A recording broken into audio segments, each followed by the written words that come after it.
Welcome back everybody to Fallout 4 Modshop, and in this episode I am reviewing Configurable Fusion Core Drain by Rawberry400.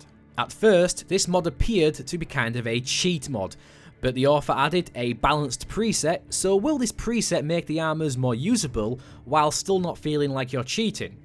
Let's find out. To properly test the balance of this preset, I devised 5 separate benchmarks, which are jetpack usage, running, sprinting, V.A.T.S, and melee attacks. The base settings for this part of the benchmark are endurance set at 4, with no perks or power armor mods installed. First up is the jetpack comparison. For this benchmark, I fully blasted the jetpacks until the action points fell to 0, then repeated this process 10 times, and you can clearly see a fairly large gap in core usage, although I feel it would fare better if it used a bit more power, since a jetpack is a pretty intense piece of kit to be used on such a heavy set of power armor. Next up is the running benchmark, and for this I simply ran down a stretch of road for a total time of 2 minutes, and this time I was very happy with the results, as running in vanilla sucked way too much power from your core, and like I said before, if you hate fast travelling, this will be a godsend. Now the sprinting benchmark was very similar to the running benchmark, that is sprinting down a stretch for a total time of 2 minutes, and just take a gander at those results. The new power usage for sprinting literally matches the vanilla power usage for running, which I feel is just about right, especially compared to 2 minutes of vanilla sprinting, which would drain roughly 68% of a fusion core. Yeah. Let's move on to V.A.T.S. For this, I simply fired a total of 80 shots within V.A.T.S itself, and the difference here is staggering to say the least. 80 shots within V.A.T.S in the vanilla game would cost you roughly 1.3 fusion cores. Yep, that's right, I was stunned as well. The mod drastically reduces this to only around 12.5% of a single core, which again I feel is a bit too much. I think it would fare better around the 40 to 50% region, which is roughly a third of the vanilla. So next we have the melee attacks. This was as simple as striking the air 100 times.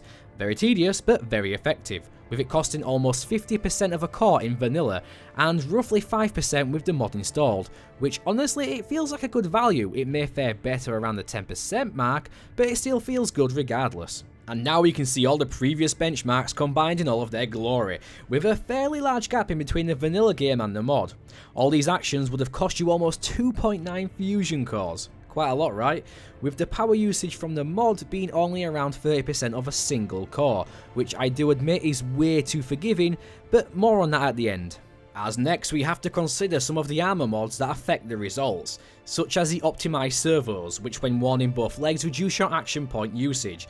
As you can see, it reduces our modded preset even further, while slightly lessening the sting of the vanilla usage. On the flip side, using the overdrive servos will improve your sprint speed at the cost of more action points, which oh yes means more power draw, with a gasping 95% usage of a single core in vanilla, with the mod hanging cool around 11 to 12% usage. And our last benchmark comparison is for the optimized bracers, which as you guessed it, reduces action point usage during melee, thus having the same effect as the optimized servos, with 24% power usage in vanilla and around 4 to 5% with the mod. There is still more to consider however, such as your endurance skill itself. As mentioned at the start of the video, the base setting here was set to a fairly average 4 endurance, but the more endurance you have, the less action points you'll use when sprinting, thus an even lower power draw. Then we have the Nuclear Physicist perk, which will reduce your power core usage by 25% all the way up to 50%, so if you happen to have 10 out of 10 endurance,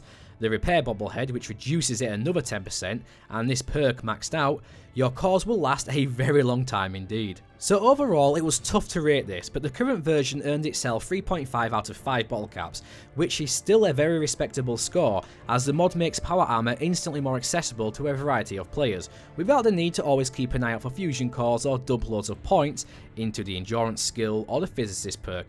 And I did thoroughly test the mod for several hours and I didn't notice any bugs whatsoever, but I still feel the balance is slightly off at the moment and some users may find the installation a bit confusing, which is by no fault of the author and that doesn't impact the rating at all, but it still has to be considered a con. With some fine tuning, this preset would easily be a must-have mod for every one of my playthroughs. As always, don't forget to endorse the mod if you like it, like the video if you thought it was awesome, if you thought it sucked, well you know where that button is, discuss the mod down below in the comments, and subscribe for more in-depth Fallout 4 mod reviews. I was Vault Boy Steve, and I'll see you all next time.